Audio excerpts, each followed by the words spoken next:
Welcome to Aftermath Digital TV, everyone. I got Jimmy Corderas and Nug in the house. What's up, boys? Good, hanging out, enjoying life as best as I can. Good. Actually, don't mind being. I like it. I'm with you, Jimmy. How about you, Nug? Doing all right. Just flying through some video games and having the best time. I had a stack of them, and I was like, I'll get to these someday. And it looks like someday's here because I'm starting to peel through them pretty quick. That's awesome. All right, let's get right. I'm sorry, I don't mean to interrupt, but remember last week I talked about the Atari 2600? Did you get it? It hooked up? No, but I forgot to tell you where I got it from. I just remembered where it came from because back in the day, the WWE used to give away the Atari 2600s. It was part of a sponsorship, and there was like 3 left under the ring when the sponsorship ended. And guess who got one? Jimmy. Yeah. Anyways, That's sorry. awesome. No. I love those side stories. Okay, we're going to give our wins and fails from the last week in WWE. It could be from NXT, it could be from SmackDown, it could be from Raw. And Nug, we're going to start with you. Oh, boy. My big win is Big E celebrating anything. I would watch that all day, but especially the New Day being 8-time champions, only behind the Dudleys as far as the record goes. And a lot of people online were saying, I couldn't believe that the titles changed hands, not in a tag team title match, but in a triple threat ladder match. Well, that was how they were defended at WrestleMania. And it was only fair for the other half of all the teams to get a shot. And it looks like Big E is the best of the bunch. 8-time champions for the New Day, and then 15 minutes of Big E rolling around on top of Corey Graves. I would watch that all day, any day. I thought it was fun. And like you said, Nug, it made sense because we had at WrestleMania, we only had one member from each team in the match, in a similar match. You know, and I liked it, and I like the tag team of the New Day. I think they're a lot of fun. We talk about how much fun and how infectious their fun is, and why not? And they're creeping up on the Dudleys now, so hey, who knows? No, I'm with you guys. For me, they're one of the more enjoyable superstars to watch because, like you said, Jimmy, it's infectious. So when I'm watching, everything they're doing, I instantly become happy because I think it's fun. Their music is fun. Their reactions are fun. Their dances are funny. Everything, like as a whole package. For me, it's very hard not to get behind those 3 guys. So I think it's so great, and the more celebrations, the better. I'm with you, Nug. Jimmy, your win. For me, I'm enjoying this Money in the Bank qualifying tournament. It's giving superstars an opportunity to shine, and matches have reasons as opposed to just 2 guys thrown together and go out there and have a good match. We're getting some great matches. We're getting some great matchups. We're getting a nice little diversity of who's qualified so far. And we've got some veterans and some guys who are up and comers with an opportunity to shine. But I think everybody who has participated so far has come out looking good on a win or lose basis. I've talked about before, you can get over without going over. And I think that's happening in this tournament. And it's a lot of fun, especially if you're someone who is very much into in-ring wrestling.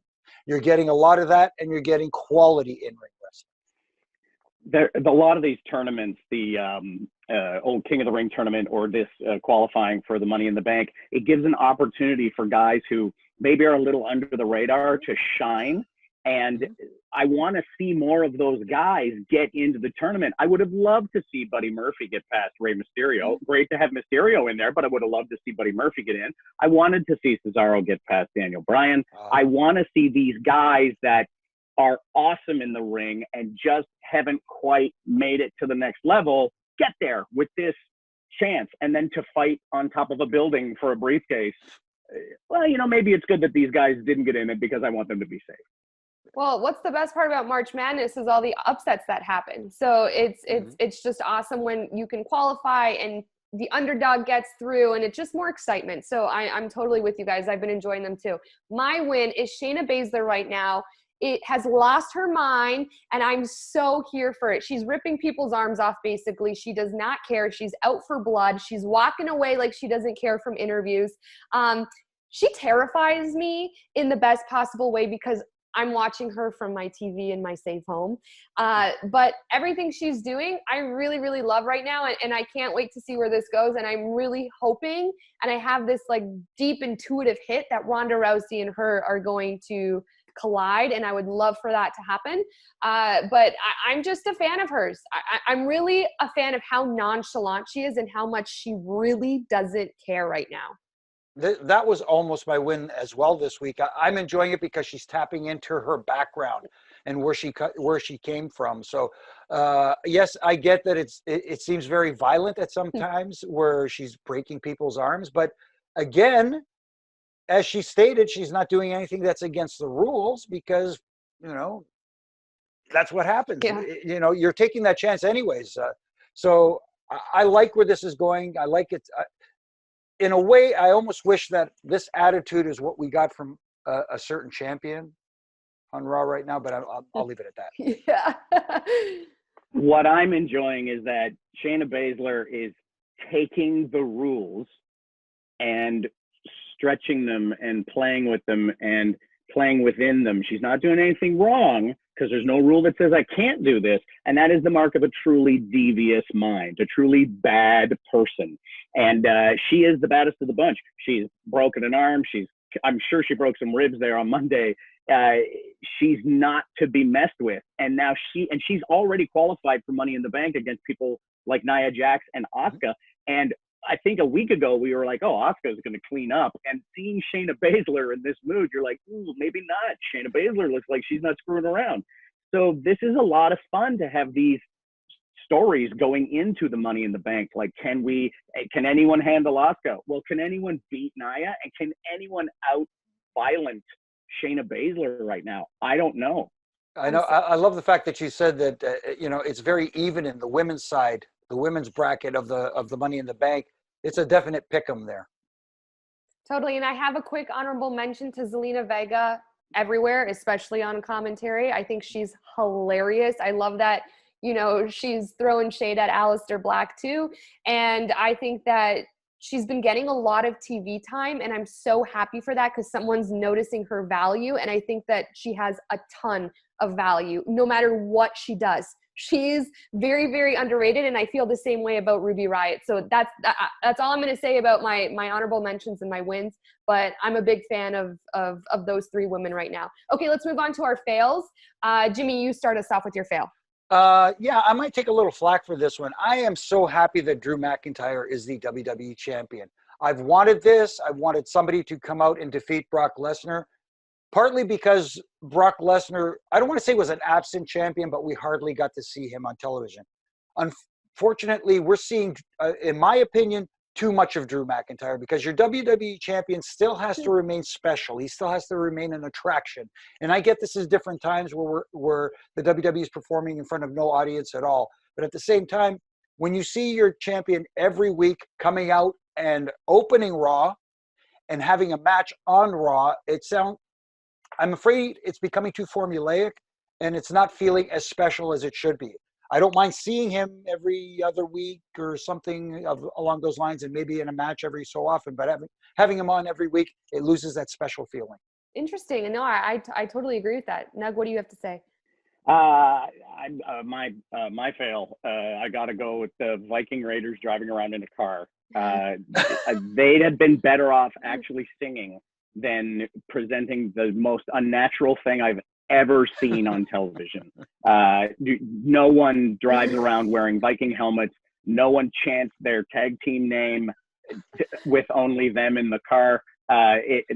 They're not human beings. They look like weird cartoon versions of humans, or two people who think it's like aliens came in and pretended to be what they thought human beings acted like. It was the worst.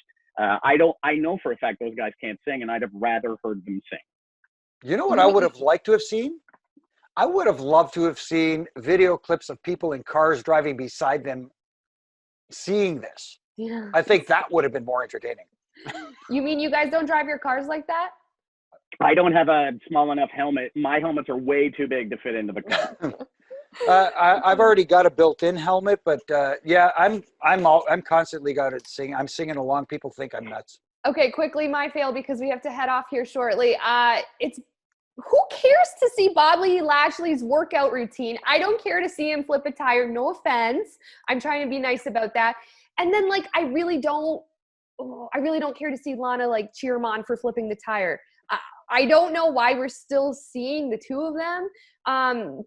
And it does nothing for me except be like, I just wasted, a few minutes of my time on the couch. I'm just not a fan of those two. And honestly, though, Nug, you made a great point. And if this happened, I think that my fail would be a win. So you can quickly go ahead and say it. But as far as I go, that segment, I was just like, oh, no. Someone should have been inside the giant tire, popped out, and punched Bobby Lashley in the face. That's all. There should have been someone inside the tire, and that's why he couldn't flip it. Oh, a former somebody. Oh, never mind. Yeah. You know what? We were talking about this before we came on air here. A real man does not flip tires. A real man changes tires. So, and then last week, weren't they at odds with each other? Like, yeah, we didn't see what resolved. Maybe we don't want to see what resolved that. No, never mind. Never mind. I'm blocking things out of my mind right now. All right, guys, let us know your win and fail from the week. It can be from any brand. We always want to hear from you, and tune in on Friday to catch us live talking about everything that's going on. We love hearing your questions. We love hearing your comments. So join us on Sportsnet Live every single Friday. Thanks, everyone.